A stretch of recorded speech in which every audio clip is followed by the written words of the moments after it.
Hello বন্ধুরা, আমি আজকে একটা নতুন বাইক কিনব, নিনজা S2R।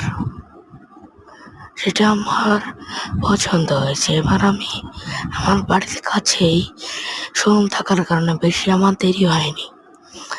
দেখি এখন অফিসের সাথে কি বলে, কি যদি 10 লাখ টাকায় যদি দেওয়া যায়।